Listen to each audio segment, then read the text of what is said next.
जय पराशक्ति महामाई की जय। ओम शक्ति ओम शक्ति ओम शक्ति ओम आदिशक्ति महाशक्ति पराशक्ति ओम। ओम शक्ति ओम शक्ति ओम शक्ति ओम आदिशक्ति महाशक्ति पराशक्ति ओम। ओम शक्ति ओम शक्ति ओम शक्ति ओम आदिशक्ति महाशक्ति पराशक्ति ओम। ओम शक्ति ओम शक्ति ओम शक्ति ओम आदिशक्ति महाशक्ति पराशक्ति ओम। ओम शक्ति ओम शक्ति ओम शक्ति ओम आदिशक्ति महाशक्ति पराशक्ति ओम। ओम शक्ति ओम शक्ति ओम शक्ति ओम आदिशक्ति महाशक्ति पराशक्ति ओम। जय पराशक्ति महामाई की जय। प्रपन्न पारिजाताय तोत्रवेत्र एकपाणये ज्ञान मुद्राय कृष्णाय கீதாமிருத துஹே நமக. சரணடைந்தவர்களுக்கு கற்பக விருட்சம் போன்றவனும், பசுவை ஓட்டுதற்கு ஒரு கையில் பிரம்பை பிடித்திருப்பவனும், கீதை என்னும் அமிர்தத்தை கறந்தவனும், சின்முத்ரை தாங்கியவனுமாகிய ஸ்ரீ கிருஷ்ணனுக்கு நமஸ்காரம். ஜனனீம் சாரதாம் தேவீம் ராமகிருஷ்ணம் ஜெகத்குரும் பாதபத்மே தயோ ஸ்ருத்வா பிரணமாமி முகுர் முகுஹு. அகண்டமண்டலாகாரம் வியாப்தம் ஏன சராச்சரம் தத்பதம் தர்சிதம் ஏன தஸ்மை ஸ்ரீ குரவே நமக.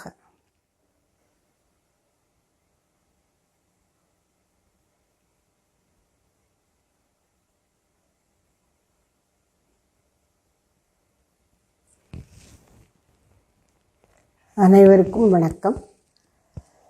அன்னையினருளால் இந்த 2020 ஆண்டுக்குரிய ஸ்ரீ லலிதா சஹஸ்ர நாம சிறப்பு அந்தர்யோகத்திலே அம்பிகையின் 1000 திருநாமங்களுக்கான விளக்கங்களிலே அம்பிகையின் தேவதா ரூபங்கள் என்ற பெரும் தலைப்பின் கீழ் உள்ள 5 உட்தலைப்புகளிலே 3வது உட்தலைப்பு அம்பிகை எடுத்த தேவதா ரூபங்கள். பெருந்தலைப்பே அம்பிகையின் தேவதா ரூபங்கள் தான். அதில் 5 உட்தலைப்புகள், அதில் 3வது தலைப்பு அம்பிகை எடுத்த தேவதா ரூபங்கள். அந்த 3வது உட்தலைப்புக்குள்ளே குறுந்தலைப்புகள் நிறைய இருக்குது. அதில் 2 இதை பார்த்துட்டோம். 3 உட்தலைப்புகள் குறுந்தலைப்புகளை பார்த்துட்டோம். ஸ்ரீ லலிதா தேவி, முப்பெரும் தேவியர் அம்பிகையே, தாக்ஷாயினி. இந்த 3 குறுந்தலைப்புகளில் கீழ் வருகின்ற நாமங்களின் விளக்கம் பார்த்துவிட்டோம். இப்போ அசுர நாசினி என்கிற குறுந்தலைப்பை எடுத்துக்கொண்டு அதன் கீழ் உள்ள நாமங்களுக்கு விளக்கம் பார்ப்போம். அந்த அசுர நாசினி என்பதன் கீழ் உள்ள நாமங்கள்: காமேஸ்வராஸ்திர நிர்தக்த சபண்டாசுர சூன்யகா 82வது நாமம். அப்புறம் விந்தியாச்சல நிவாசினி 336வது நாமம். தைத்யஹந்திரி 599வது நாமம். மகாகாளி 751வது நாமம். சண்டிகா 755, சண்ட முண்டாசுர நிஷூதினி 756, அசுரநாசினி. அசுரர்னா யாரு? நம்முடைய புராணங்கள்லையும் வேதத்தில் கூட சொல்லப்பட்டிருக்கு. தேவர்கள் அசுரர்கள் என்று 2 வகையான உயிர்கள் சொல்லப்பட்டிருக்கிறார்கள். ஆனால் உயிர்கள்னா அவர்கள் மனிதர்கள் எல்லாம் மனிதர்களை விடவும் பெரியவர்கள். ஸ்தாவரம் ஜங்கமம்னு சொல்கிறோம். அந்த இயங்கு திணையாகி அசையக்கூடிய உயிர்களிலே உயர்ந்த நிலையில் இருக்கக்கூடியவன் மனிதன். மனிதனினும் மிக்கவர்கள் தேவர்கள், தைத்தியர்கள். தேவர்கள் யாரு? அசுரர்கள் யாரு? இறைவன் இந்த பிரபஞ்சத்தை சிருஷ்டி செய்த போது அதனுடைய படைத்தல், காத்தல், அழித்தல் தொழிலிலே தனக்கு உதவும் பொருட்டு பல அதிகாரிகள் மாதிரி உள்ள உயிர்களை எல்லாம் வைத்திருக்கிறார். அப்படி இறைவனுடைய படைத்தல், காத்தல், அழித்தல் தொழிலுக்கு உதவி செய்யக்கூடியவர்களாக அமைந்துள்ள இயற்கையின் சக்திகள், மக்களிலும் மிக்க சக்திகள், சூப்பர் ஹியூமன் சொல்கிறோம். மனிதர்களை விட அதிக சக்தி வாய்ந்தவர்கள் அவர்கள் தேவர்கள் என்று போற்றப்படுகிறார்கள். அவர்கள் ஒளிமிக்கவர்கள், சாகாதவர்கள், கண்ணிமைக்காதவர்கள், கால் தரையில் படாது, அப்படியெல்லாம் அவருக்கு சிறப்புக்கள்லாம் சொல்கிறாங்க. இந்த அசுரர்கள் யார் அப்படின்னா ஆற்றல் மிக்கவர்கள். ஆனால் அந்த ஆற்றலை சுயநலத்துக்காக பயன்படுத்துபவர்கள். தேவர்கள் இறைவனுடைய படைப்பில் தங்களுக்கு உரிய கர்மங்களை எல்லாம் ஆற்றுகிறார்கள், பணிகளை செய்கிறார்கள், கூடவே கொஞ்சம் அனுபவிச்சுக்கிறாங்க இந்திரிய சுகங்களை. ஆனால் அசுரர்கள் இந்திரிய சுகங்களை அனுபவிப்பது, பிறரை அழிப்பது, தொந்தரவு கொடுப்பது, இதுவே வேலையை வச்சுட்டு செய்கிறேங்கிறாங்க. அதனால அசுரர்கள் அழிக்கப்பட வேண்டியவர்களாக இருக்கின்றார்கள். அசுரர்கள்ங்கிறதுக்கு அந்த அசுர அப்படிங்கிற சொல்லுக்கு இன்னொரு அர்த்தம் இருக்கு. அசுஷு ரமத்தே அசுர. யார் ஒருவன் மூச்சு விடுவதில் சந்தோஷம் காணுகிறானோ அவன் அசுரன். இது என்னது அப்படின்னா, மூச்சு விடுவதில் சந்தோஷம் காண்பதுனா என்ன? உடல் வாழ்க்கை வாழ்வதில் ஆசை கொண்டிருப்பவன், பெரும் பற்று வைத்திருப்பவன், உயிரோடு தான் வாழணும், தன்னை காப்பாற்றிக்கணும், உடம்பு ஆரோக்கியமாக இருக்கணும், வலிமையாக இருக்கணும், அதற்காக அடுத்தவங்களை அழிச்சா ஒன்றும் தப்பே கிடையாது என்கிற சிந்தனை போக்கு உடையவர்கள் அசுரர்கள். அப்போ அசுரர்கள்னு சொன்ன பேராற்றல் கொண்டவர்கள், அந்த ஆற்றலை துஷ்பிரயோகம் பண்ணுவதற்கு அஞ்சாதவர்கள், இறைவனுடைய படைப்பு, காப்பு, அழித்தல் தொழில்களை மதிக்காதவர்கள். அதனால அவர்கள் அழிக்கப்படுகிறார்கள். ஆனால் எல்லா அசுரர்களும் இப்படி கெட்ட குணம் உடையவர்களாக இருப்பதில்லை. யாருக்கெல்லாம் இந்த கெட்ட குணம் இருக்கோ அவர்களையெல்லாம் இறைவன் அழித்து விடுவார். வேற நற்குலங்களில் பிறந்திருந்தும் இந்த தீய குணங்கள் உடையவர்களாக இருந்தால் அவர்கள் அழிக்கப்படுகிறார்கள். அசுர குலத்தில் பிறந்திருந்தும் இந்த தீய குணம் இல்லாதவர்கள் காக்கப்படுகிறார்கள். அதனால அசுர நாசினி அப்படின்னு அம்பாளை சொல்லும் பொழுது சுயநலமும் ஆற்றலும், இந்த சுயநலமும் ஆற்றலும் சேருவதால் வரக்கூடிய தீமைகளும் சேர்ந்து இருக்கக்கூடிய ஒரு பிறவி தான் அசுரன்னு சொல்கிறோம். இப்பெல்லாம் அசுரன், சூரன் அதெல்லாம் நல்லது மாதிரி, ராட்சசி இதெல்லாம் நல்லது மாதிரி காட்டுறாங்க. ஒரு காலம் நல்லதில்லை. நம்முடைய வேதத்தின்படி அசுரன் என்பவன் சரீரத்தை நான் என்று நினைத்து கொண்டு அதுதான் முடிந்த உண்மை பொருள் என்று நினைத்து கொண்டிருக்கிறான். அவனுடைய இந்த கேட்டுக்கு மூல காரணம் என்ன? இந்த உடலை நான் என்று நினைக்கின்றான். அதனால் இந்த உடலை போஷிப்பதற்கே கண்ணும் கருத்துமாய், போஷிப்பதிலேயே கண்ணும் கருத்துமாய் இருக்கிறான். அப்படி தன்னை போஷித்து கொண்டு சும்மா இருந்துட்டா பரவாயில்ல, அடுத்தவர்களை அப்படி நிம்மதியாக இருக்க விடாமல் அவங்கள்டேந்து தட்டி பறித்து தான் அனுபவிக்கிறான். அதனால அசுரர்கள் அழிக்கப்பட வேண்டியவர்களாக இருக்கின்றார்கள். மனிதனிடமே அசுரத்தன்மையும் இருக்குது, தெய்வத்தன்மையும் இருக்குது. அசுரத்தன்மை என்னென்ன, அசுரத்தன்மைகள் என்னென்னங்கிறத பகவத்கீதையில் 16வது அத்தியாயத்தில் ரொம்ப அழகாக விளக்கமாக சொல்லுகிறார் ஸ்ரீகிருஷ்ண பகவான். அவனுடைய முக்கியமான இந்த ஈசன்ஸுங்கிறோம்ல, அந்த சாரம் என்னன்னா அகங்காரம்.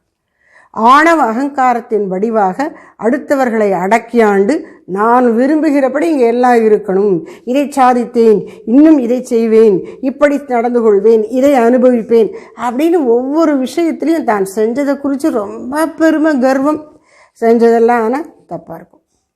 அவன்தான் அசுரன்.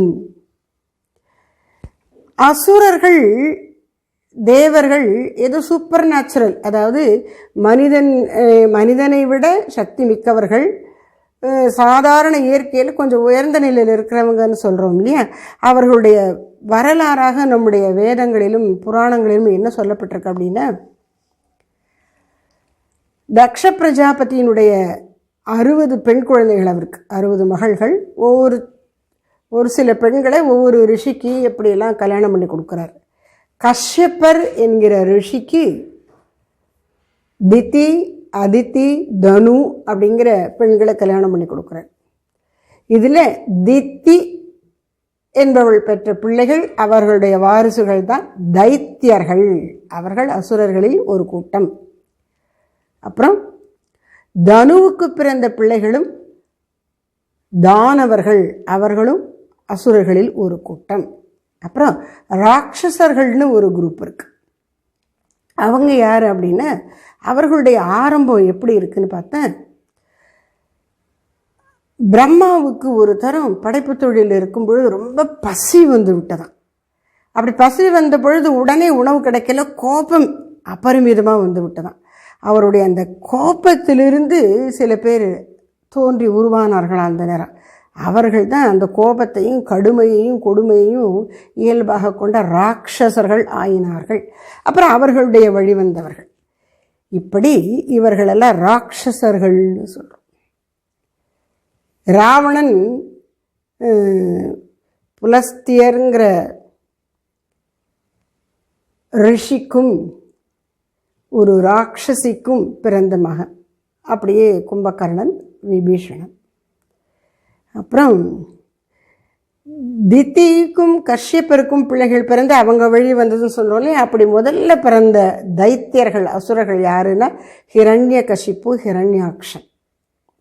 அப்புறம் அவர்களுடைய வழித்தோன்றல்கள் எல்லாம் தைத்தியர்கள். அப்போது தானவர்கள், தைத்தியர்கள், ராட்சசர்கள், இவங்க 3 பேரும் 3 குழுக்கள், ஒரு ஆள் இல்லை, இவங்க நிறைய பேர், லட்சக்கணக்கான பேர் இருக்காங்க ஒவ்வொரு கூட்டத்திலையும். அவங்க எல்லாம் சேர்ந்து அசுரர்கள்னு சொல்லப்படுகிறார்கள். அவர்கள் இந்த வேத மார்க்கத்தில் பின்பற்றப்படுவதாகிய யாக யஜ்ஞங்கள் செய்வது, உலகம் நல்லா இருக்கணும்னு பிரார்த்தனை பண்ணுறது, இதெல்லாம் அவங்களுக்கு பிடிக்காது. யாகத்தை அழிப்பார்கள், நல்லவர்களை தொந்தரவு பண்ணுவார்கள், தேவலோகத்தினுடைய அரசாட்சியை தான் பிடுங்கிக் கொள்ளணும்னு நினைப்பார்கள், மனிதலோகத்திலேயும் நாங்களே தான் தலைவர்களாக இருக்கணும்னு நினைப்பார்கள். ஆதிக்கம் வேணும் அவங்களுக்கு.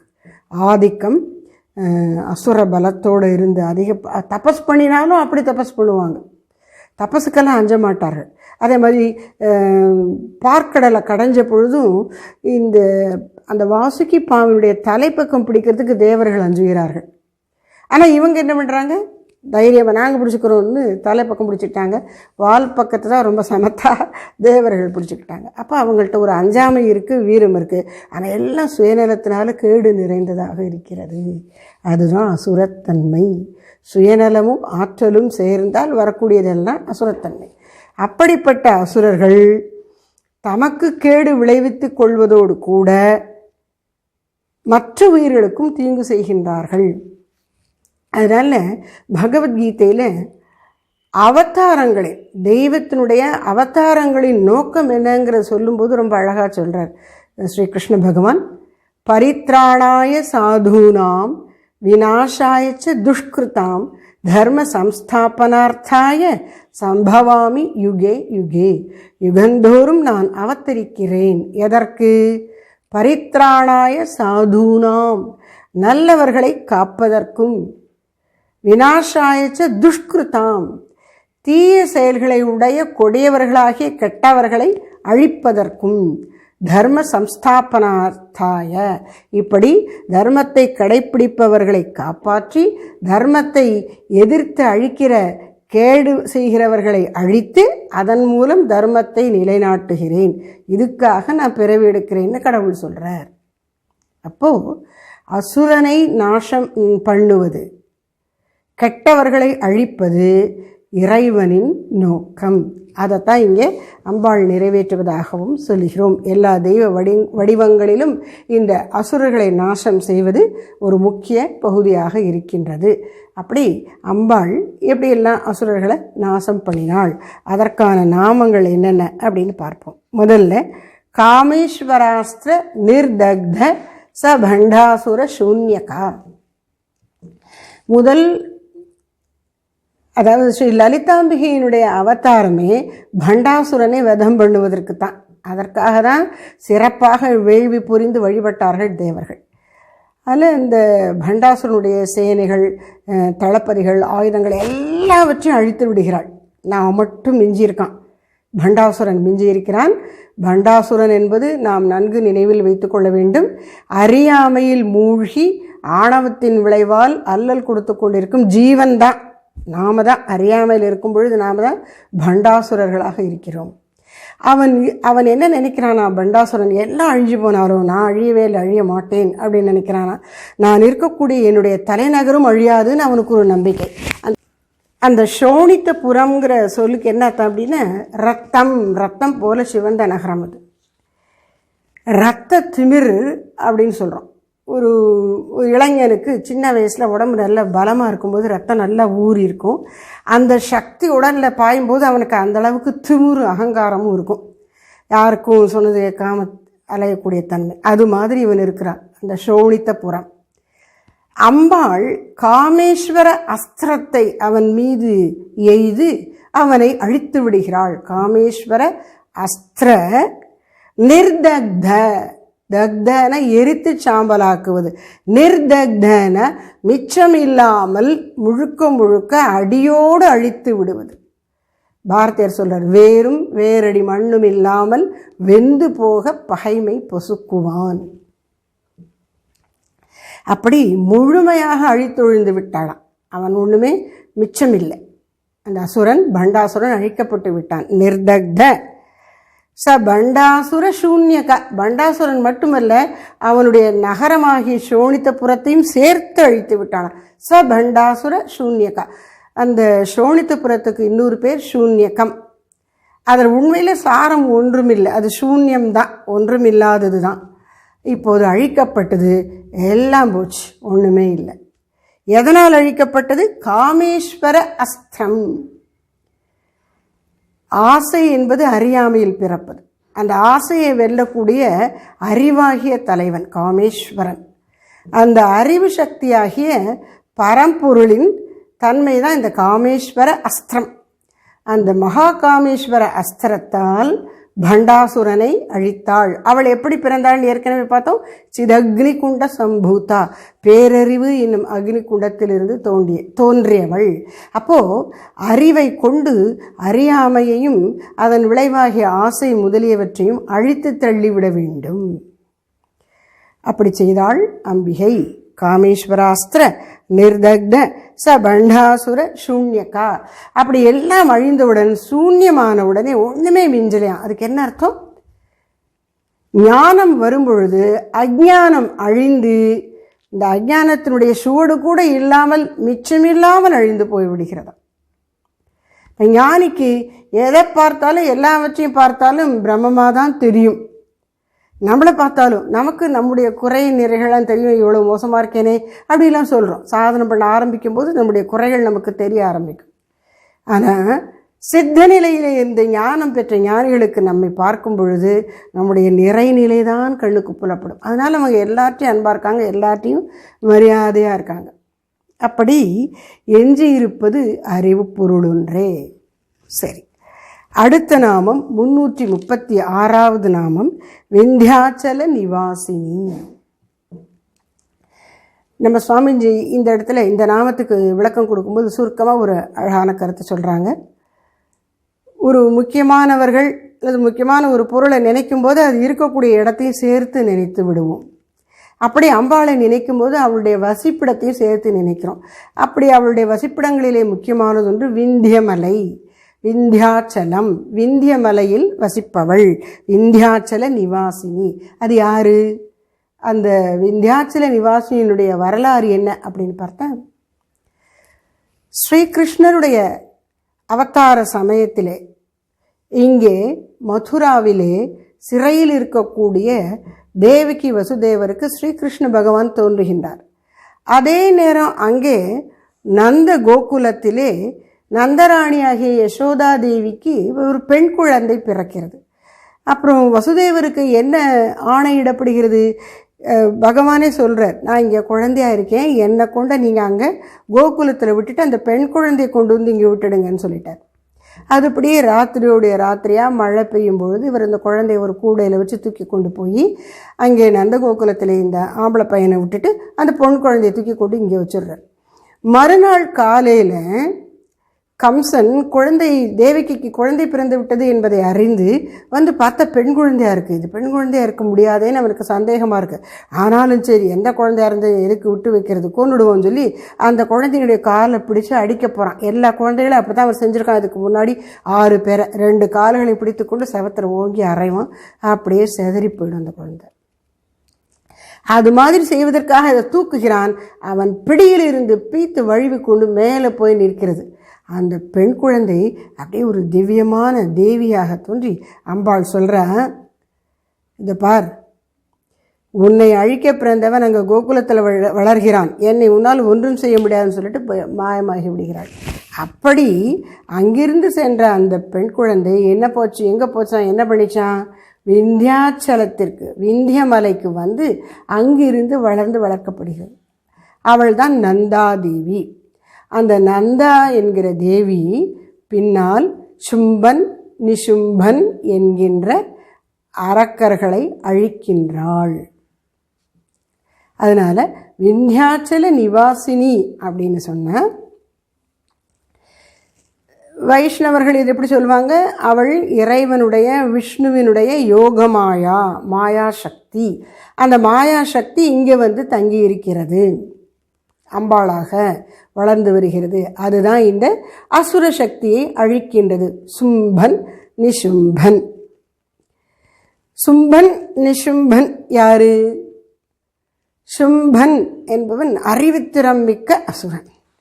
நிசும்பன் என்பவன் அவன் இவனை விட அறிவுத்திறம் மிக்கவன் தான், வலிமை மிக்கவன். 2 பேருமே அறிவும் ஒளியும் மிக்கவர்கள், ஆனால் அசுரர்கள், அடுத்தவர்களை அழிப்பதற்கு அஞ்சாதவர்கள், சும்ப நிசும்பர்கள். அவர்களை விந்தியாச்சலத்திலே வசிக்கின்ற தேவியாகிய நந்தா அழிக்கின்றாள். அந்த நந்தா தேவியாக தோன்றியவள் அன்னை பராசக்தி. இதுக்கு முன்னாடி அவள் செய்த அசுர நாசம் என்ன அப்படின்னு பார்த்தா, அடுத்த நாமம் 599 தைத்தியஹந்திரி. நாம் பார்த்தோம், திதிக்கும் கஷ்யப்பருக்கும் பிறந்த பிள்ளைகள் தைத்தியர்கள். அந்த தைத்தியர்களை அழிக்கக்கூடியவள். அசுரர்களில் ஒரு வகுப்பினர் தைத்தியர்கள். ஆனால் நாம் பார்த்தோம், அசுரன் என்கிற குலத்தில் பிறந்ததற்காக ஒருவன் அழிக்கப்படுவதில்லை, அசுரத்தன்மை உடையவர்கள் தான் அழிக்கப்படுகிறார்கள். அம்பாள் அசுர குலத்தில் பிறந்தவர்களில் அசுரகுணம் உடையவர்களை அழிக்கின்றாள்.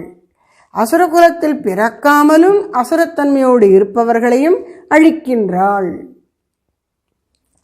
இந்த அசுரத்தன்மைக்கு ஒரு விளக்கம் கொடுப்பார்கள். அசுர குலத்தில், தைத்தியர்கள் குலத்தில் ஹிரண்யகசிப்புவும் ஹிரண்யாக்ஷன் தான் முதல்ல வராங்க. அவனுடைய ஹிரண்யகசிப்புவின் பிள்ளை தான் பிரகலாதன். ஆனால் நமக்கு தெரியும், பிரகலாதன் அசுரத்தன்மை துளியும் இல்லாதவன். அவனுடைய மகன் விரோச்சனன். விரோச்சனனை பற்றி ஒரு கதை இருக்கிறது. அது அசுரத்தன்மைனா என்னங்கிறதுக்கு ஒரு விளக்கமாக இருக்குது. என்ன அப்படின்னா, விரோச்சனனும் தேவேந்திரனும் பிரஜாபதியாகிய பிரம்மதேவனிடம் கல்வி கற்க செல்லுகிறார்கள். ஏன்னா அறிவுக்கெல்லாம் இருப்பிடம் அவர்தான், இயற்கையிலேயே எல்லா அறிவும் இருக்கிறதுங்கிறது தான் நம்ம இப்படி பிரம்மதேவன் அறிவு கடவுள்னு சொல்கிறோம். அந்த பிரம்மதேவன்ட்டு போய் இவங்க 2 பேரும் படிக்க போகிறாங்க. அப்போ அவர் சொல்கிறார், நீங்கள் தான் தெய்வம்ங்கிற. நீன்னு சொன்ன உடனே இவன் விரோச்சனன் என்ன நினச்சிக்கொண்டான், இந்த உடம்பு தான், நீ நின்ன உடம்பை காமிச்சு தானே இப்படி சொன்னார், அப்போ இந்த உடம்பு தான் தெய்வம், நான் தான் எல்லாம், இந்த உடம்பை நல்லா வச்சுக்கணும்னு அவன் நினச்சிட்டான். அதோடு அவன் அமைதியாகிவிட்டால் உடம்பு தான் நான் நினச்சிட்டு அந்த சரீரத்தின் மீது உள்ள பற்றுதலினால் ஆசை வளர்ந்து எல்லா கேடுகளுக்கும் இருப்பிடமாக இருக்கிறான் இந்த அசுரன். அந்த அசுரர்கள் தைத்தியர்களை அழிக்கின்றாள் அம்பாள். ஆனால் அதற்கு முன்னால் தாக்ஷாயணியாக தோன்றிய அவள் தக்ஷனையே அழிப்பதற்கு காரணமாகி விடுகின்றாள். அந்த தக்ஷன் யாகம் செய்து ரொம்ப திமிரா மும்மூர்த்திகளையும் கூப்பிடலை, தேவர்களை மட்டும் அழைத்து அவன் சொல்கிறான், வேதத்தில் யஜ்யம் நடத்தினா அதுக்கு மும்மூர்த்திகளை அழைக்கணும்னு இருக்குப்பா, அவர்களுக்கு மரியாதை கொடுக்கணும் அப்படின்னு சொல்கிறார். அதெல்லாம் நான் செய்ய மாட்டேன், வேதத்தில் இருக்கிற விதியை மாற்றி நான் புது விதி எழுதுகிறேன், தேவர்கள் மட்டும் வந்தால் போதும், மும்மூர்த்திகள் வரவேண்டியது இல்லைன்னு சொல்லிட்டான். ஏற்கனவே பார்த்தோம், அவனுக்கு பிரம்மதேவன் அப்பா, விஷ்ணு தாத்தா, சிவபெருமானையும் மருமகனாக்கி கொண்டு விட்டார். ஆனால் மரியாதை கொடுக்கறதுக்கு இல்லை, அவமரியாதை பண்ண, எனக்கு எல்லோரும் நமஸ்காரம் பண்ணுங்க, எனக்கு நீங்கள் மரியாதை கொடுங்க அப்படின்னு கேட்குறான். அதனால் 3 பேரையும் கூப்பிட மாட்டேன்னு சொல்லி யாகம் நடத்துகிறான். அந்த தன்னுடைய பத்தியாகிய சிவபெருமானுக்கு அங்கே மரியாதை இல்லைங்கிறத கேட்டு ரொம்ப வருத்தப்படுகிற தேவி எவ்வளவோ எடுத்து சொல்லி பார்க்கிறாள் தன் தந்தைக்கு. அவன் கேட்பதாக இல்லை, யோகாகிரியில் தன் உடலை உகுக்கின்றாள், சிவனோடு ஐக்கியமாகின்றாள். இப்படி சக்தி தேவி தாக்ஷாயினி உடலை உகுத்ததை அறிந்து வருந்திய சிவபெருமான் யாகத்தை அழிக்கின்றார், தக்ஷனையும் அழிக்கின்றார். அப்போது தக்ஷனின் அழிவுக்கு காரணமாக அவள் இருந்தாள். அவனான தைத்திய குலத்தில் பிறக்கலை, ஆனால் குணத்தால் அசுரனாக இருந்தான். தன் தந்தையே ஆயினும் அசுரத்தன்மை உடையவனாக இருந்தால் அழிக்கப்படுவான். அம்பிகை அஞ்சமாட்டாள் அழிப்பதற்கு.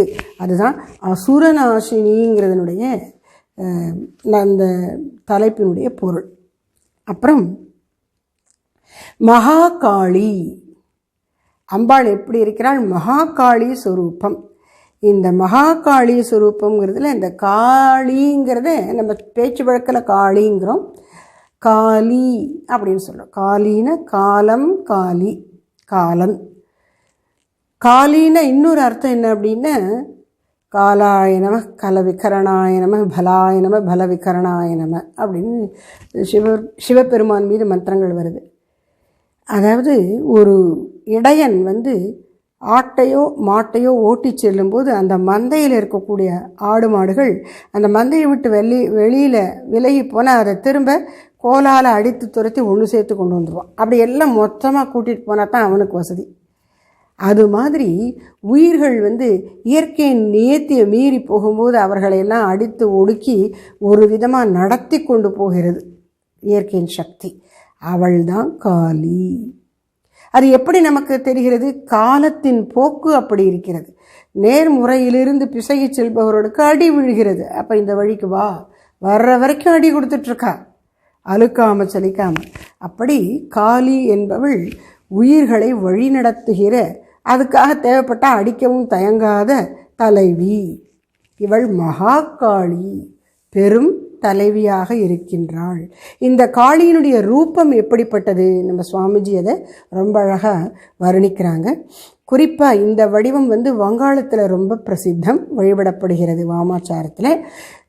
நம்முடைய பிரதேசத்தில் ஸ்ரீ லலிதாம்பிகையினுடைய வழிபாடு தான் ரொம்ப பெருசாக பிரபலமாக இருக்கும்.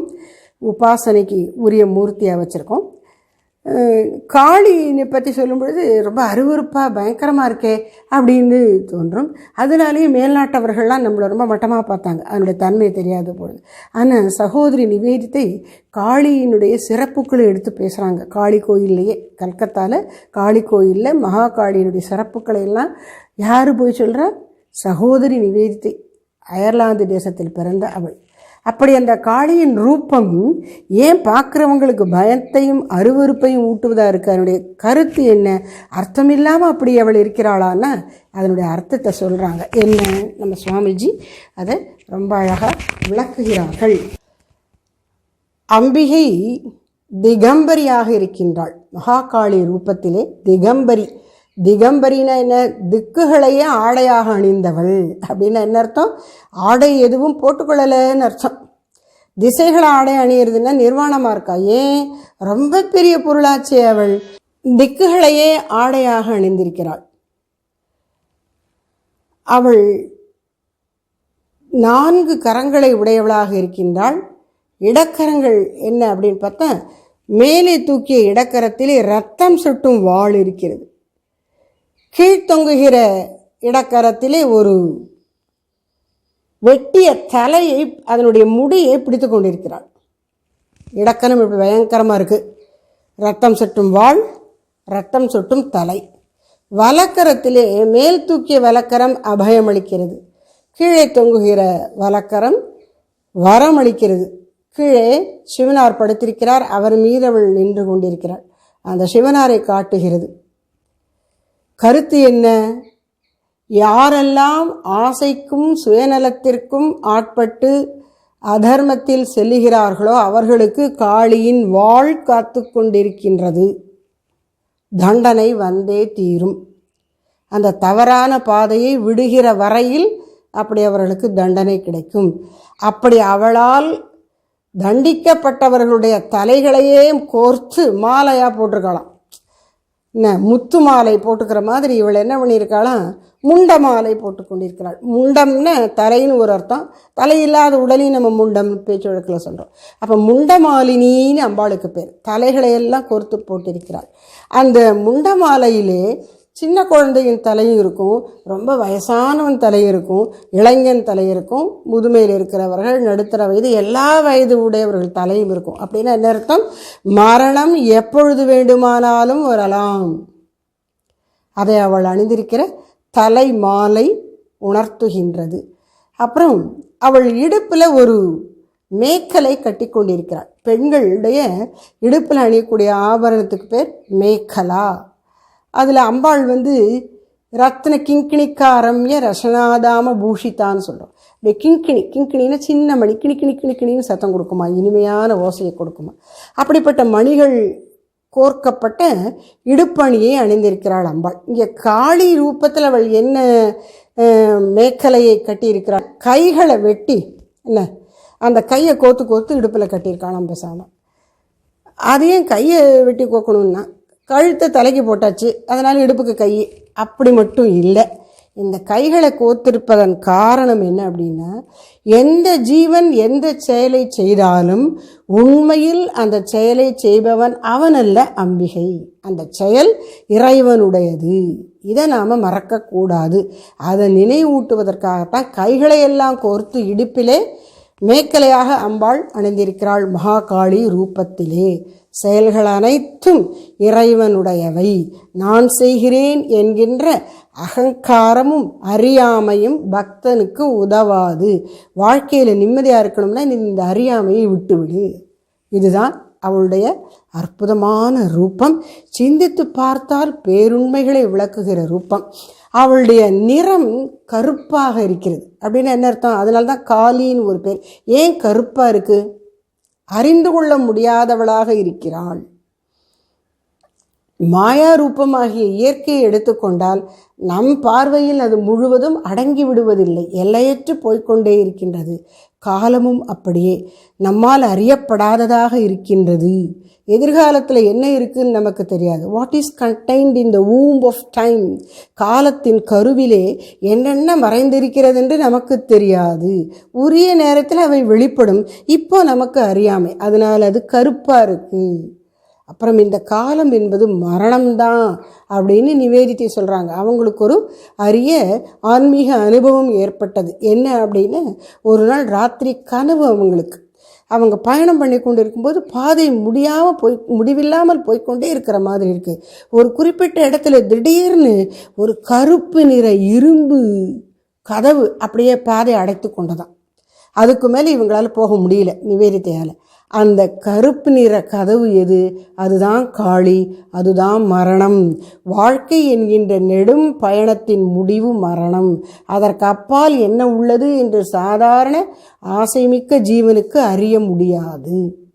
இதுதான் எனக்கு காளி உணர்த்தினாள்னு சொல்லி சகோதரி நிவேதித்தை சொல்கிறாங்க. இப்படி மகாகாளியினுடைய ஸ்வரூபத்திலே பார்க்க கொடூரமாக இருந்தாலும் உண்மைகள் பல அடங்கியிருக்கின்றன. இத்தனைக்கு நடுவிலே அவளுடைய திருமுகத்தை பார்த்தால் காளியின் உள்ளத்தில் கோரமல்ல அன்பே தாண்டவமாடுகிறது. அதை உணர முடியும். அதைத்தான் ஸ்ரீராமகிருஷ்ண பரமஹம்சர் போன்ற பக்தர்கள் பார்த்தார்கள். கரிய நிறத்தவளா காளியன் அன்னை, எல்லாரும் கருப்பு கருப்பு காளி கருப்புங்கிறாங்களே அப்படின்னு நினச்சிட்டு நான் அவளை போய் பார்த்தேன். அறிய முயன்றேன், அவளை தெரிந்து கொள்ள முயற்சி பண்ணினேன். என்னை ஆட்கொண்டாள். அவள் என்னை ஆட்கொண்டு விட்டாள். இப்போ நானே இல்லை, அவள் தான் எஞ்சிருக்கிறாள். அவளுடைய உண்மை ஞானத்தை நான் பெறும்போது நான் என்று சொல்வதற்கும் ஒன்றுமில்லை. அந்த நான் அழிந்த இடமே ஞானம். அப்படி மகாகாளி இத்தனை பேருண்மைகளை உணர்த்துபவளாக இருக்கின்றாள்.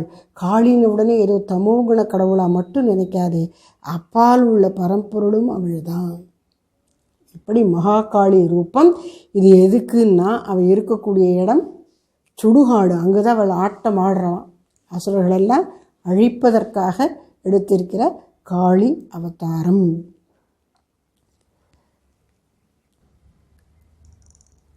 இதனுடைய மீதி விவரங்களையும் அடுத்த பகுதியிலே உபன்யாசத்திலே பார்ப்போம். जय पराशक्ति महामाई की जय।